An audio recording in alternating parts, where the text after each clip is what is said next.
Find us on Facebook, email us at head2headpinball@gmail.com, or go to our website at head2headpinball.com. Welcome to the Head2Head Pinball Podcast. This is episode 65, and my name's Martin, and with me, it's Ryan C. And Chicago Pinball Expo is going on right now, Marty. I'm not there. You're not there. No, but our next guest is there, and he's just unveiled his new pinball machine. Who've we got? Who's that? And what's this new pinball machine you speak of? So, American Pinball's Oktoberfest Pinball on Tap. On the line, we have Josh Kugler. How you going, Josh? Josh, welcome back. Great. Thanks to be back on the show. I'm a little crazy here right now, as you can imagine. So not a lot of sleep the last 10, 12, 15 days, so I'm a little punchy. I bet you're happy. You know, you've been sitting on Oktoberfest for a while. I guess you'd be, happy that you can actually get it out there and people can talk about it. Absolutely. Obviously, it leaked a long time ago. We sort of denied that for a long time. And then, Vancouver, Joe decided they were a month or so away to make it official. It's what we were doing. And most people expected it to be. But it's nice to get it out there. And it's nice for people to get to see that it's not just about beer and babes, and not that there's anything wrong with that. But I think people are pretty surprised by the look of the game and what they're seeing with the game and what it's all about. So I think it's fun to finally get that out there. And now it'll be a whole new discussion of love and hate regarding there's great that there isn't so much beer and babes, and people complaining there's not enough beer and babes. But I think people overall are going to like it. Well, so then talk about just when people walk up to it and they see, like we've obviously seen, it's very colourful and it's very detailed, but how would you describe the overall look of the machine to people? I think it's very, very different than Houdini. That's for sure. The art package, even though it's the same artist, it's a completely different thing. It's incredibly bright. There's a lot going on with it. So it really is a different feel, and it's kind of funny when I have both of the machines sitting here in my office. The contrast is so huge. So I'll be curious to see everybody's overall reaction to that, because it is so different. Very bright, very colorful. Jeff Bush, the artist, put so much onto the playfield. It's a real mix of things. People are going to be spending a lot of time looking for things and spotting things. He certainly got crazy with getting as much in there as he could. But I like the fact that it's very different. The last thing we wanted was a cookie cutter of Houdini. For sure. And let's just talk about the extend on the looks. The cabinet is kind of the same as Houdini, but the back box is slightly different. Right. Joe wanted to try and do like a different back box on each game. We went through a variety of concepts. There's actually one at one point that I really liked that was sort of like a keg shaped. So for the right reasons, we kind of went around on that one and just sort of settled on this. So it's just a little bit different than the other. The speakers are the same. The monitor placement is slightly different. It's just a little bit lower. And that was driven by the back glass design on Houdini. We had actually raised it up from its original spot because we put the audience sort of down in front. So the monitor is slightly lower on this. The other difference with the cabinet is this game does have a subwoofer in it. Okay. For those fat German beats? Exactly. It's funny because when we did Houdini, the idea was this, crossover between Houdini and steampunk kind of a thing. And on this one, Joe's thinking, let's do this with kind of a hard beat rock and roll. But as you hear in the music, it's a real mix of some of that and a little bit more of the polka feel. And there's quite a mix of music. And Matt Kern, I think, really had a lot of fun on this one, getting to do that. And one of the main tracks at one point was really heavy rock. And then one day I come in, and he had updated, all of a sudden there was this accordion in it, and it kind of really changed the feel of it. But and we only have, I think, one of the main tracks in. Eventually there'll be 4. But I really like it. It's on constantly in the office, and so far I haven't grown to hate it. So that's a positive at this point, that I still like listening to it. And usually, at least late at night, I can finally get it out of my head. Well, certainly by looking at it, you can actually tell, and it comes back to what you're saying about, booze and babes. It really is trying to put you actually in the festival. So, that's why you've Are you saying it's like a world under glass? I personally would never say that. But some people may say it's a world under glass. But really what it is, and the way it's also presented with the animations, it's though you are at, an outdoor festival that has, the tents that you can go into to do the different activities. But, you've got the stage where you're seeing like a concert happening as well. So that's kind of certainly the bottom half of the playfield is really representing that outdoor festival thing. And then sort of the top half really is looking at some of sort of the activities that you would do. Exactly. And part of that is, the evolution of things. When we start working on the game, Joe's working on the playfield, and we know the theme. Jeff starts working on the cabinet and the back glass. And then the playfield comes last because we really want the rules to be reflected in the playfield. And, and that's, it was interesting about that was Joe Schober, who also worked on the code and the programming and did a huge percentage of the rule development in the game. He had worked on Alien at Highway. And he commented that on that project, a lot of that stuff was done before he joined, and he really enjoyed, in this case, getting to be involved in what we were doing with the inserts and where we were placing them and the artwork we were going to put on it. Because a lot of that does get driven by the rules. And when we first decided to do Oktoberfest, and this has sort of been a dream theme of Joe's for a long time, Balser that is, and as I started to think about it and doing research, because my first reaction is, okay, Oktoberfest, it's beer and babes. And then I did my research and realized, okay, that's not what it is. It's a fall festival. It's a family festival. It's actually very similar to one that takes place on the town I live in, where there's a beer tent and there's a food tent and there's entertainment and there's rides and there's a midway. And so right away, the idea was, okay, we need to take people through that experience of Oktoberfest. Oktoberfest in Munich has 14 main tents. That's why we have 14 tent modes in the game.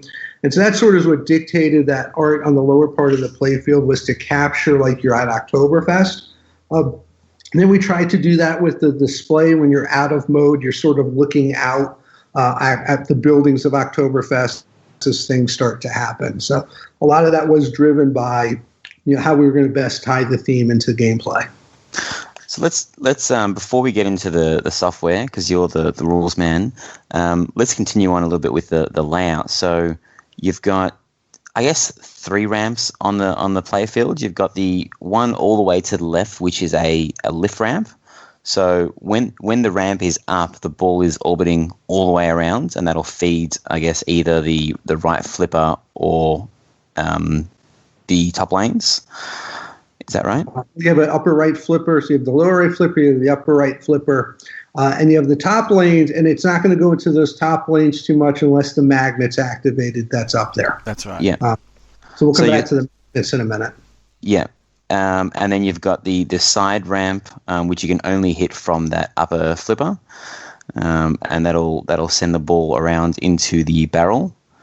And then you've got the what are you guys calling it? Is the 180 ramp where the ball comes straight back at you?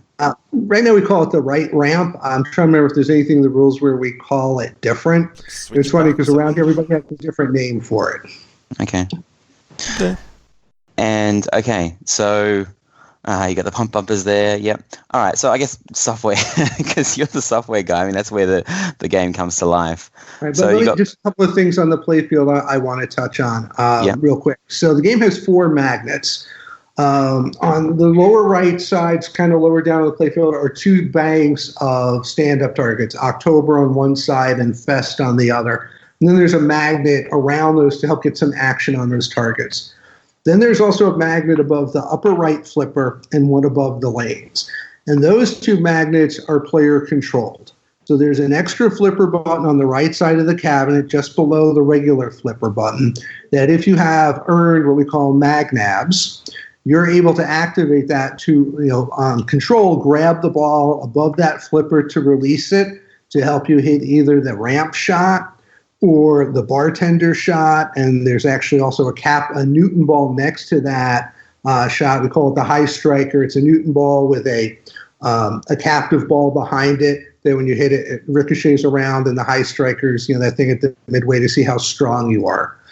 So that's incorporated there as well. The other magnets above the lanes, because with the orbit activity, because the opening shot doesn't feed the lanes, that magnet's pretty critical if you want to feed the lanes at the top, which are called the tap lanes. You're trying to spell TAP, and that's your playfield multiplier.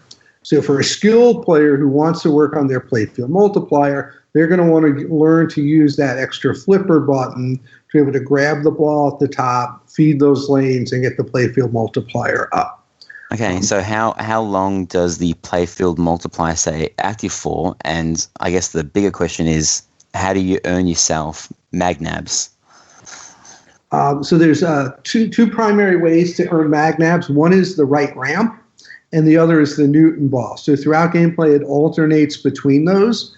That's where you can pick them up. There's also something called an auto magnab, which is when the game will automatically grab the ball for you. And these rules are subject to a little tweaking as we review what happens here at Expo in the gameplay. So feeding through the in lanes will activate the appropriate magnet again to help you get into the tap lanes or to help you get to a cleaner shot off the right flipper, because that's a tough shot for a lot of people. So the auto sort of does that for you.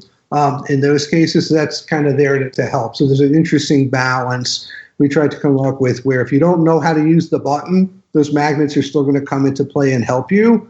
But if you're a skilled player and really looking to maximize your scores, then you're going to want to learn to how to use that button. So those magnets, like I would have to assume, are really strong, because if you've picked your magnab for the right flipper and you've hit it right, are there times when it's gone right through because it's so powerful, or is it pretty consistent at grabbing that ball?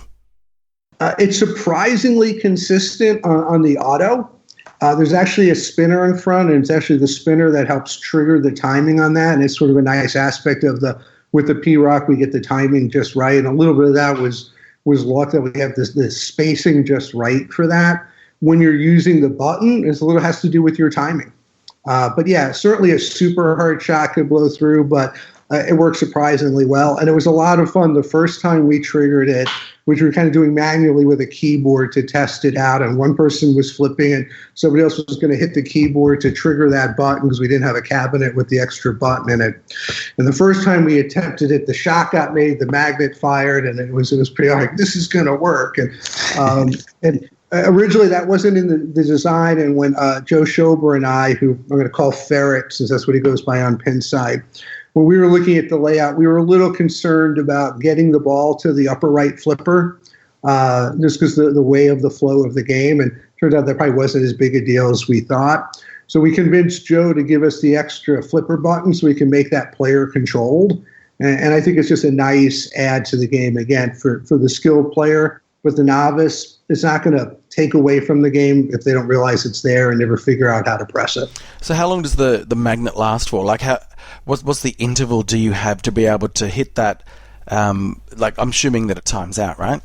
Yeah. So it fires, really just for a couple of seconds, because at the same time, once it grabs it, you don't want it holding it for too long either. You want it to play. So it's a couple of seconds. So yeah, you can hit it a little bit before you get there, but you're probably looking at a 2 to 3 second window. And obviously, if you hit it too soon, then there's a greater likelihood it's not going to fully hold the ball. It might slow it down. But it works surprisingly well. And the auto grabs, rarely do I see it fly through. But what is funny sometimes, whether it's you doing it or a game, once in a while, it'll do something unexpected with it, like accelerate the ball. So it's pretty funny. The first time that happened where it accelerated the ball at the flippers, certainly caught the player by surprise. So is that side ramp then, some side ramps on some games are harder, some are easier. Even without the magnet, how would you rate the difficulty level of being able to get that side ramp? I would say it falls sort of in that medium range. It's certainly easier in my mind than Star Trek Next Gen. Probably easier than Simpsons because that's a tough one to see. So in that regard, so I'd say it's a little bit easier than Star Trek. I'm trying to think of another example. I've certainly hit it plenty at full speed coming around the orbit. And it is, it'll fly up that ramp at that point. And so it certainly you can make it lots of ways, and the magnet certainly helps. You get a feel for it because that speed, not everybody can shoot get that timing right when it's coming really fast around the orbit. Well, that's why I was asking because one of the most satisfying shots you can do in a game is when you do a left loop to a shot off the right flipper up a ramp. Like the games that do that, you feel really good when that happens. So I was trying to really ask whether that's going to happen a lot and people. Yeah, absolutely. Good. If you have success doing that on other games, you'll have no problem doing on this game. It's a pretty big opening. It's a little low on the flipper, but it's a nice, easy shot to make. I hit it all the time. Jim and Joe, when they play, they hit it all the time. When we first put the ramp in, we weren't hitting it all the time because we didn't have the ramp protectors in. And the first ramp we got in, the prototype, was a little bit thin. So there was a couple of days of concern because we were having a hard time making the shot. And now we almost have a different concern where we have to make sure the flipper strength isn't too high because it'll fly through there. And actually, he just put in some new ramp protectors a few days ago. We got a new batch that are a little bit longer. So again, it goes up there awfully fast. So it's definitely a makeable and easily timed if you have that skill. All right, so let's talk about, before we talk about modes, the multi-balls. There's, I believe, 2 multi-balls on the game at the moment. So there's 2 standalone multi-balls, and then there's some multi-balls tied into modes and wizard modes, but they're sort of the 2 that run in parallel with everything else. Yeah. So the first one, I guess, and the main one is the corkscrew multi-ball. Right. So corkscrew multi-ball, one of the things that Joe wanted to do early on was he wanted to do some crazy stuff with wireforms on this game. That was his vision. It actually took him quite a while to kind of get what he wanted. So the corkscrew wireform, which comes down, it has a loop that goes under, then it has a zigzag with 2 or 3 or 4 back and forth, and then it goes into a second loop. Is the primary, and it's fed from the left ramp. So when you light lock for that, the ramp flap drops and you shoot it up, and it's a pretty steep shot, but very makeable. And then it stages up to 3 balls at the very, very back of the playfield, pretty much at the top of the back panel. Okay. And also with that ramp as well, I think, and we'll probably talk about modes later, but there is actually a mode as well which is really looking at that ramp shot, which goes all the way from the left through to the loops and back again, right? Yeah. So that early on we decided, we certainly need to have at least one mode, and we'll probably look at a couple other, potentially some other ways over time to use it to make sure that ramp was getting played and that wire form, because it is pretty cool. Corkscrew multi-ball is relatively easy to light the locks, especially if you purchase the right Stein or pick the right Stein, and we'll come back to that. Talk about that, yeah. So we'll get back to that in a second. And so in most of the games that I've played, I'm typically going to get that multi-ball because of the way it sets up, and nice and easy to get the ball on your flipper and be able to make the shot up the ramp, and it's a pretty fun mode. The other multi-ball is beer barrel multi-ball. You light locks hitting what we call the Prost targets, and Prost is cheers, which is a 5 stand-up targets almost straight in the middle of the playfield. That then light the upper ramp or the side ramp to lock. The ball kind of does a loop around Otto, the bartender, and feeds into a beer barrel. And this is a case where you can steal locks. So if there's 2 balls in there, you have lock lit, you shoot it in there, whether it's your first, second, or third, doesn't matter, you're going to get the multi-ball. And since you can't really see the balls are in there, you sort of have to pay attention to gameplay to know if you're about to get the multi-ball or not. So obviously you could plan your stacking appropriately. And for the OCD tournament players out there, is that an option in the menu, or is that is this a lock stealing game? Full stop. It's a lock stealing game. It was something I had wanted to do, and when Ferret came on board, he was big on that. He really wanted to do that. And what's kind of interesting about Oktoberfest is Ferret is a tournament player. He's a competitive player. He's a serious guy about his pinball, and I'm a little bit more in the enthusiast bucket. I don't take it too seriously. I'm not overly focused on every playfield multiplier and accelerator and all of that. So one of the things that came out of this partnership is that there's a lot of things that are like the enthusiasts are going to love this, and maybe the tournament guys aren't. And there's some things that the tournament guys are just going to absolutely love in this game. There's a lot of strategy around accelerators and multipliers that enthusiasts don't necessarily have to worry about, and they're still going to really enjoy the game. So there's really that for both. But we thought lock stealing still worked in both cases.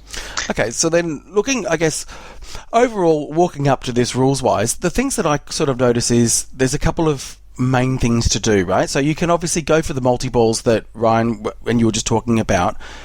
You can go for modes via the tent. You can try and get some perks via the bartender.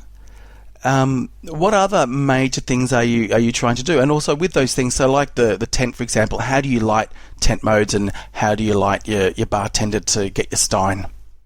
Okay, so the bartender is a bash toy. You bash the front of it, and then the bar door below him opens, which feeds into a subway. And when you enter the bartender, you get offered a bunch of steins to choose from, and each stein gives you two things. It gives you some advantage in the game, and each stein's also associated with one of the tents where it'll boost that tent in some way to help you. So, for example, one of the steins makes it easier to spell Oktoberfest letters, and then in Looper, it increases the time you get and some of the bonus time you get when you make the shots. So there's 14 steins, so one map to each tent, and each with different capabilities. And again, from a strategy standpoint, players will kind of decide which they want. One of them gives you extra tilt warnings, something I wouldn't typically go after because I don't find I tilt that much. But for somebody who's super active, that might be the stein. Ryan tilts all the time. All right. You can purchase or acquire the same stein more than once, and typically it'll provide added benefit 2 or 3 times. One of the steins extends the playfield multiplier time. So again, if you're a tournament player, that's probably a stein early on you're going to want to grab because you're going to be focused on wanting to extend that playfield multiplier time as long as you can. If you're more of an enthusiast, you might go for the one that makes it easier to spell corkscrew.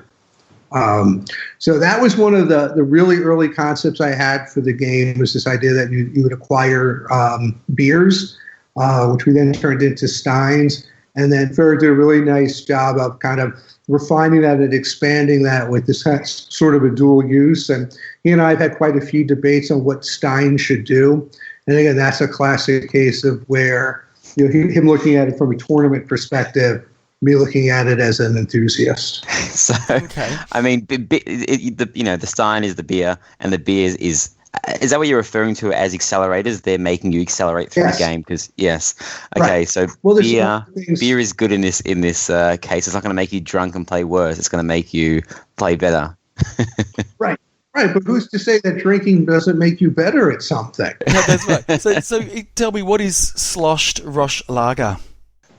So we wanted to have a little fun, so we got various members of the design team and we named beers after them. That's what I thought. But what's funny in the game is Otto pronounced it as Sloshed Rosh Lager. Fair enough. But it actually turned out through sheer luck that I actually think that's a pretty valuable stein because it does help you with the Oktoberfest letters. But there's Frosty Ferret, and there's Rec Lab Red Rum, yes, is that what it is? Which is Rec Lab is you'll find that in most of Joe Balser's games. It's Balser backwards. And yeah, yes, exactly. So a little bit of a Shining reference there. So we had a little fun coming up with those names, and then coming up with the logos. As you guys know, I'm a tequila drinker. So when Jeff did the first logo for my Stein, I said, no, Jeff, I said, you got to get a tequila shot in there as well. So the revised version was sort of, you can see me holding the big beer in one hand and the tequila shot in the other. And when you play the game, we have some voice calls in there that have a little fun with who the Stein is or what it's about. And there's a Stein in there that is the castrated monkey. Bring that back. Carryover from Houdini. Yep. And Ferret really didn't like that one, and I sort of insisted, no, we're putting that in there. So what I noticed, I think, is that when you're then choosing a tent mode, if you've got a Stein activated, is that right? Will you see that particular mode has got a Stein activated with it?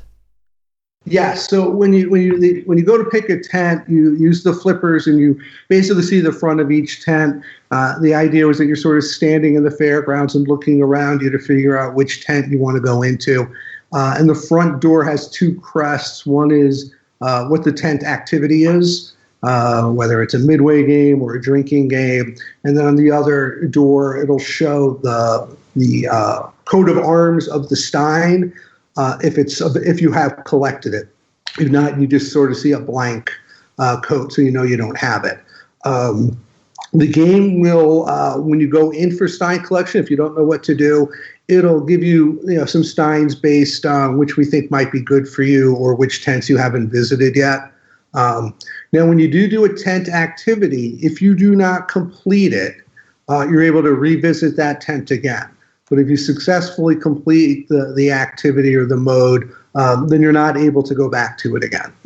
And the coloring of the tents on the play field kind of let you know that. I think it's a whitish color. Well, this is subject to change, but it's a whitish color, a yellowish color if you visited there, and it's green if you successfully have beaten it. Okay. So maybe we should have started with this, but what is the general goal of Oktoberfest? Are you trying to complete all modes to get into the wizard modes, or? Yeah, I would say that's the primary objective is to work your way through the 14 tents. Now, you don't have to complete them all to get to the Flippermeister mode, which is the 14th tent. But obviously there is value in completing the different activities. Also, it's a little different on this than Houdini. It's on Houdini, once you beat the mode ends. In this case, the mode continues until you run out of time, and if you've completed the necessary shots, you're then sort of in victory laps.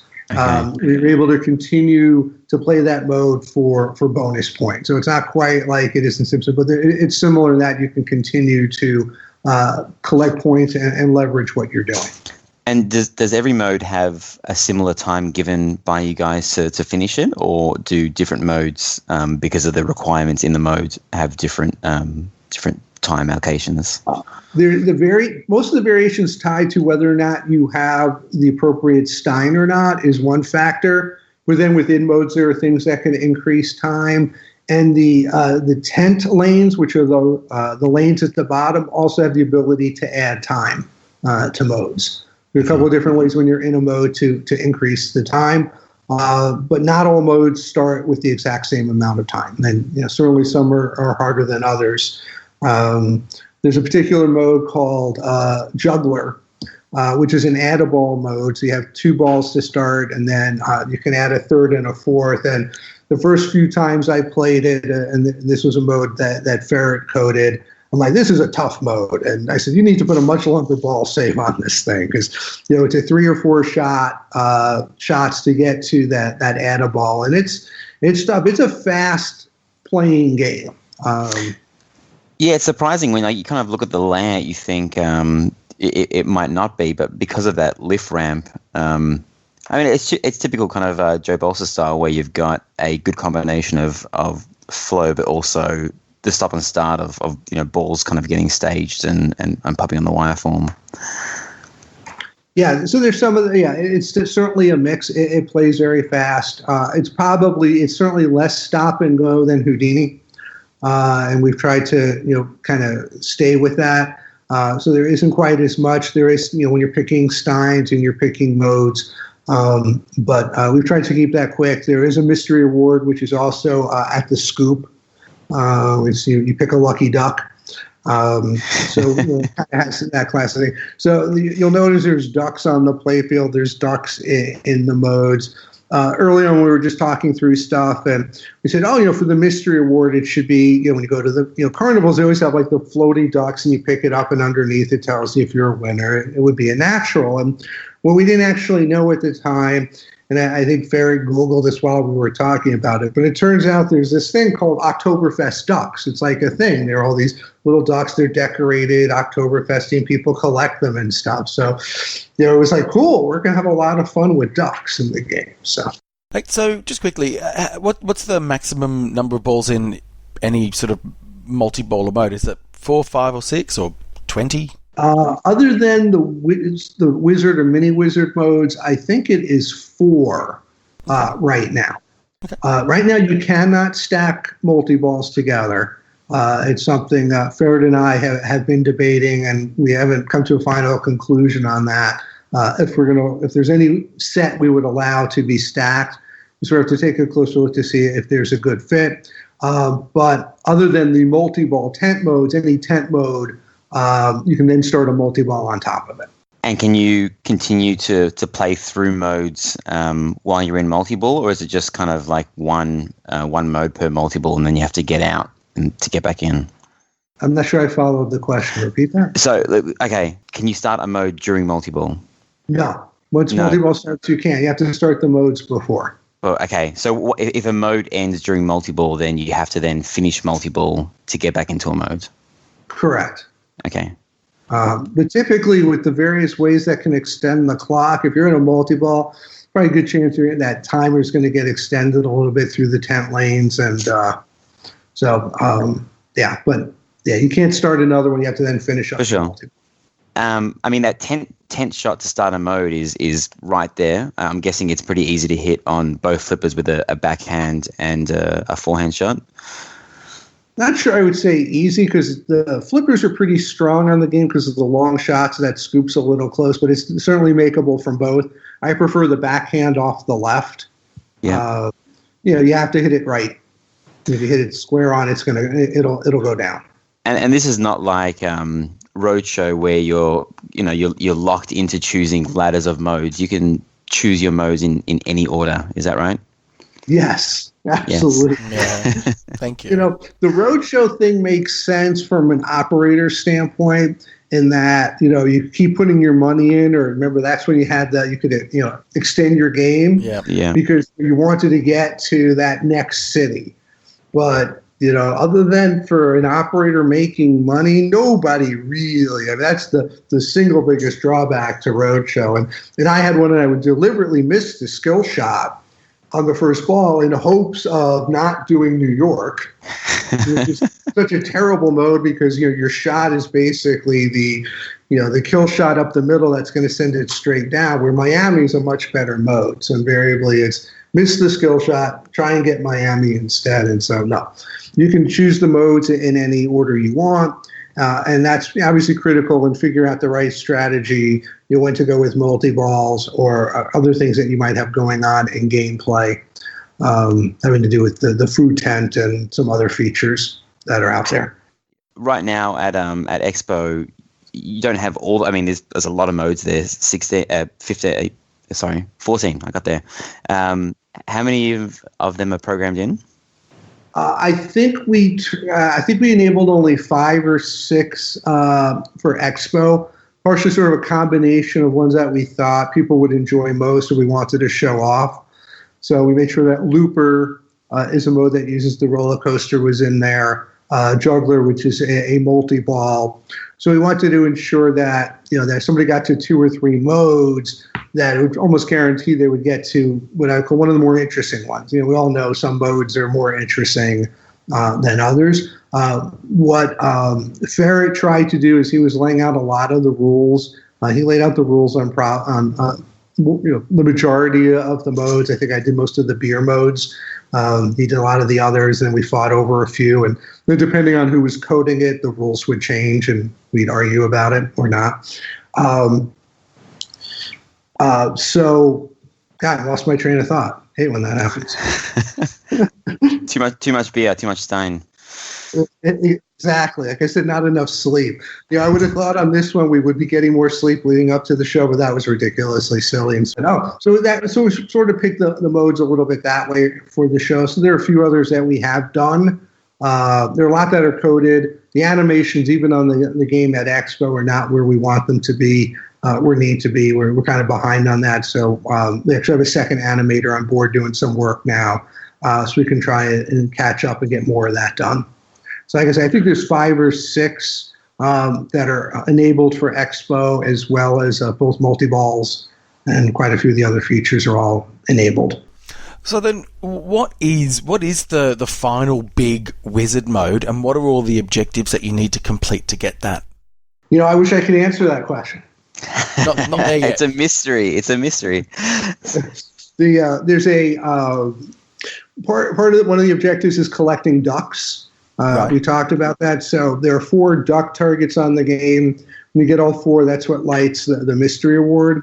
But in general, collecting ducks acts as a multiplier on your scores. So it's good to collect the ducks. And then there's something called the Duck Derby. Actually hasn't been coded yet, I don't think. I know Ferret just, I guess, a couple of weeks ago, he finally had the brainstorm of what he wanted to do with that mode. Actually came up with some pretty good ideas. So that's one of the mini wizard modes there. There's a mini wizard mode when you've completed all the tents. There's another one tied to the food stand. Food's a really important part of Oktoberfest. So you're able to open the food stand, and it sort of does some Uber scoring on various game components. But you're consuming food. Food Frenzy? Does that Food Frenzy is different. That's a game mode, a tent mode rather. So that's a little different than the food stand. But with the food stand, you accumulate points. It's in a variety of places. Different foods are assigned to different parts of the playfield. And as you're consuming food, you're consuming calories. And calories also act as an accelerator on your scoring. But if you consume too many calories, you go into a calorie coma. And that's a mode that kicks in that pauses everything else that's happening in the game until you work off some of those calories. That's hilarious. Actually, the flippers actually get a little bit weaker at first because you're weaker. So you got to have to really focus on hitting that spinner to work off some of the calories, and they get a little stronger. And once you've worked off enough calories, then the game resumes where you left off. Oh my gosh! So that's sort of like a mini wizard mode on that. That's one. He did not like this idea very much, and I'm like, no, I really like this idea. First, his concern was because calories were part of the food or the points accelerator. He goes, you can't take the calories away. That's a point accelerator. Like, it's fine. They'll have the calories. We won't take that away from an accelerator standpoint. It'll be calories consumed and calories burned off. Okay, don't worry about it. We won't take points away. But I think it was our animator, Ish Renises, who first suggested, we should do something with a food coma. And I said, yeah, that's a great idea. And then we kind of ran with it from there. And I think that's a great example of, enthusiasts will love that. They'll think that's really fun and cool. And some of the tournament guys will be like, don't mess with the flippers. Yeah. Yeah. Cool. So let's talk about the extras and the options. So, I can see the side art that you guys revealed. So can you talk to us a bit about the extras and the options on these models?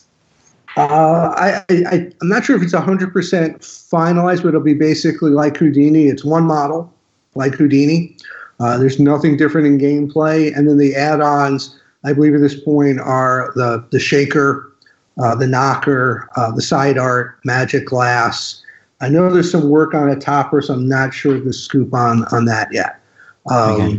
So we're trying to keep it very much in line with what we did on Houdini. People certainly love the one price model, or the one model, and not having to decide, do I want an LE or a Pro? And from a software standpoint, as we talked about the last time it was on the show, I would never really want to have to do code that forks based on what features are on the game. And the toys that are on the game, At Expo, well, they're subject to change from just exactly what they look like. So the little bumper cars that are on top of the pop bumpers and out of the bartender and the beer barrel, all of that stuff is standard on all the models.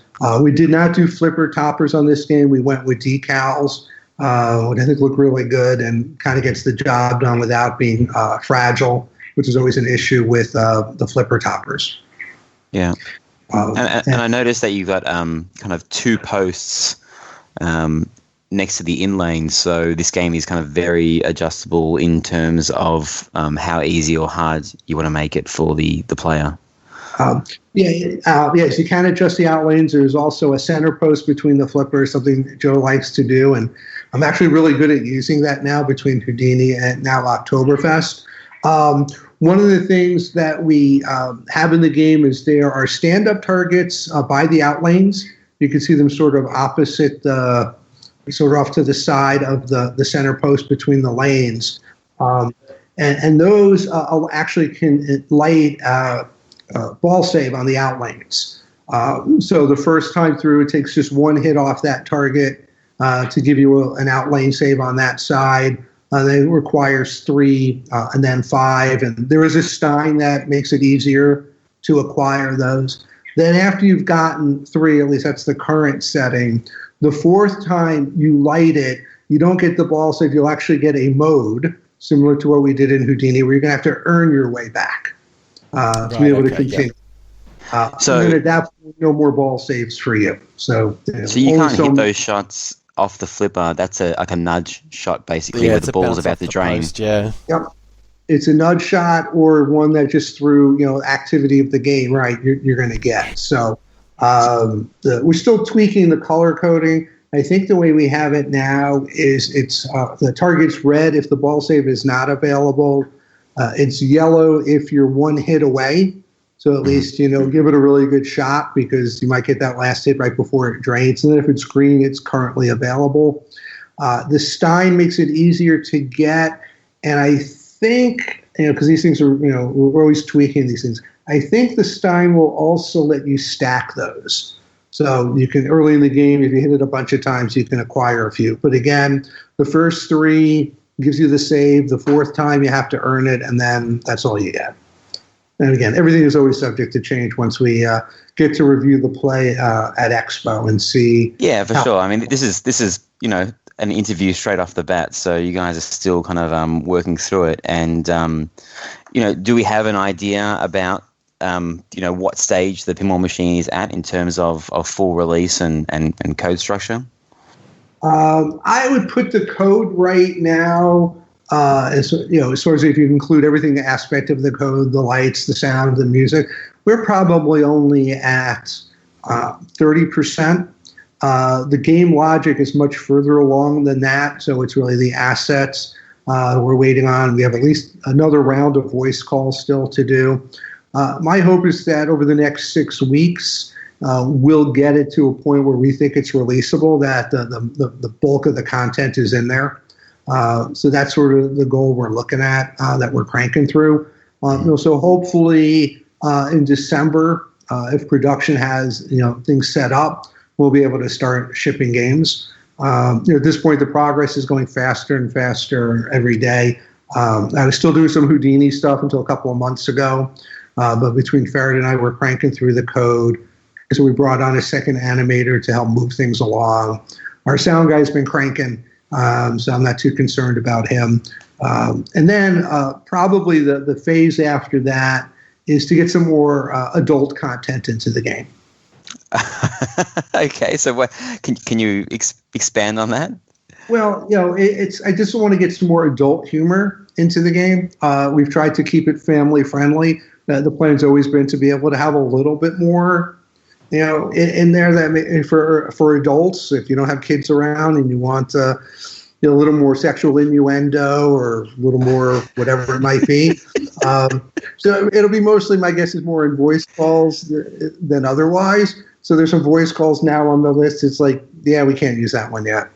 Okay. So that's the goal. And hopefully we'll get there. Hopefully we'll come up with enough funny and good content to to justify it and have it be worthwhile. Because I think I commented to you guys before, I'm the funniest guy here, and I'm not that funny. So that's something we have to look at it and see if we can get the right talent in here to help get the humor up. And yeah, I mean, everybody else is so serious for pinball people. It's kind of scary. So Ryan, can you just say something for me? Say, hey, mate, give us a beer. Hey, mate, give us a beer. Now do it in like a German accent. Hi, mate, give us a... No, I can't do it. There you go. There you go. There's your audition, right? Ryan. I was in Houdini. Give him in Oktoberfest. No, I don't. Before your listeners know that both of you guys did recordings for us to get into Houdini, and we picked Martin's voice over Ryan's, and primarily because Ryan said he had been traveling on, he wasn't there, so we'll see if we can give it another shot because not everybody at Oktoberfest is German. It attracts people from all over the world, and we had a lot of fun. And I'm not sure if you've noticed in the credits on Houdini, we've got Martin's name there, and then we have Ryan C with a line crossed through out. We saw that. I can be the Aussie backpacker trying to. I can be one of the adult modes trying to bang German shit. No. And you have to have. We need to get more voices in their audience voice calls. We have these ducks. Maybe there's a duck voice. Ryan, you could do a duck. Australian duck. That would be pretty good. Well, after things settle down, we'll come up with some lines and see if you guys can do it. And I'm sure Matt would be happy to work with you guys again on that. He was really good to work with. Right. Yeah, I did some voice stuff on Houdini, and we were in this studio, and it's kind of interesting because you give the line, and he started talking in your ear. He says, "Well, now say it this way. Yeah. Now say it this way. Now say it this way." And, it was a good experience, and at least I appreciate more what the poor voice talent goes through in trying to create the voice calls for the game. And we did the first set of those, and of course, immediately you realize all the things you forgot to record. As you start coding up the modes, you're like, oh, we didn't get that voice call? Damn. So we'll be doing the next round pretty soon. And then on Houdini, I think we did 3 rounds of voice calls, to get those last pickups and things we added and things that just weren't happy with. So it must be an absolute reveal to kind of be a relief. Sorry. To be working on this for so long and now it's finally revealed. But I guess this is where the real fun starts, where you've got you're going to get all the feedback this weekend from Expo and hardware wise, little tweaks here and there to make it everything more reliable and smooth and the shots flow perfectly. So you've got a lot of work ahead of you, don't you, Rush? We do. The last few weeks have been pretty crazy as we've been cramming big time. Again, it's been 12, 14-hour days, 7 days a week. What works well with Farrad and I is he actually likes to work in the middle of the night. So we'll overlap a little bit. He'll pop online part of the day for us to chat back and forth on Slack, things we're working on. So at the end of the day, I'll check in code, and then he'll be working later at nights, and then he'll work on stuff. And in the morning, I can come in and see what did he work on last night. And so in a sense, it's almost like we're working on it 24 hours a day between us. And then we've had him, he's based on the East Coast of the U.S. We've had him in a few times to work on it, but that's helped us move things along. And but yeah, there's a lot of work over the next 6 weeks, but we're actually in a really good rhythm right now. We've really been cranking. It's kind of nice when you're starting to put the polish on things and add the little things. It's kind of nice because then the game starts to really come to life. And so is there anything that you would like to tell us about the machine that we haven't asked already? Let me think. We talked about the magnavs, which I just thought was one of the things that we really liked, and that we were able to convince Joe to give us the extra flipper button. And it didn't take too much. I think Jim said, well, he did that on another game at one time. So I was like, okay, which game was it? I'm trying to remember. It's like, Joe, you did this before. You can do this again. Because I think that's a fun thing. Like I said, I think there's a lot of depth to this game or strategy for the more advanced player, but I don't know if it's quite as wide and deep as Houdini, which maybe was a little too deep. There's more than enough to keep people challenged, and if it's in your home, it's gonna keep you busy and challenged for a long time. But it's not quite overwhelming. But there is a lot of extra strategy there for the people who really enjoy that and really like to think about that. We've tried to be really careful about not having anything that could be exploited. We're still tweaking scoring, getting scoring balance right. And depending on if I wrote the mode, then sometimes the scoring would be way too high. And because I told Joe early on, Ferret early on, let's keep the scoring low like we did on Houdini. Then at one point I'm like, no, not that low. Right. He'd go through the math. He goes, well, but if you have 10 ducks and you have the multiplier, you have this, then the number's there. I'm like, okay, let's assume that most people don't have the multiplier and only have this many ducks and this, so we could get the right scoring. And I was really happy with how the scoring worked out on Houdini. That if you break 1 million on Houdini, you really feel like you've reached a certain point in the game and a certain skill level, and it feels really good. And if you get 2 or 5 million, then you really cranked it. And recently, I've seen a few scores up in the 8-9 million range. But I like the fact that 1 million was certainly attainable for most people with time and practice, but it was a meaningful number. And you knew when you broke 500,000 where you broke 1 million. On I think Attack from Mars, I think the skill shot's 1 million points or something. Yeah. So I wanted to kind of stick with the lower scoring again. I just think it works well for people. Yeah, and when people walk up to Houdini, when we had it at that recent comp that had 70 or so people, everyone was like, wow, like, look how beautiful this machine is. It looks packed. And I guess you've done it again with Oktoberfest with, the way the art is laid out, it looks, it's very busy. There's a lot to look at. I've been looking at it for the entire hour that we've been talking. I've been looking at a picture and I'm just still finding weird things like the duck on the portable toilet. I'm sorry, not the duck, the goat. There's an awful lot on this play show. There really is, and it is certainly incredibly bright and colorful, and it really captures the festivity of Oktoberfest. Yeah, you've got 3 ramps, 3 pop bumpers, a spinner, 3 flippers, the bash target, the captive ball bash target. You've got a drop target. You've got the vertical up kicker that feeds the ramp. You've got 3 target banks, and then you've got the stand-ups to collect the ducks. You've got 4 magnets. I think there's 27 stand-up targets in the game. Wow. That's what it is, something like that. There's actually a 3rd slingshot as well, kind of hidden a little bit in the upper left. That helps us feed the ball back into the pops. You really get some great pop action on this game. And, because people are going to ask, the shots are not tight. The right shots, probably the tightest shot in the game. That's sort of that 180 U-turn. The scoop's a standard scoop. So, so those are the 2 tightest shots in the game. So it's much more of an open play field. So again, very different than Houdini, and that's what you get with Joe Balser. You never get 2 games alike, especially back to back. Woz and then Hobbit.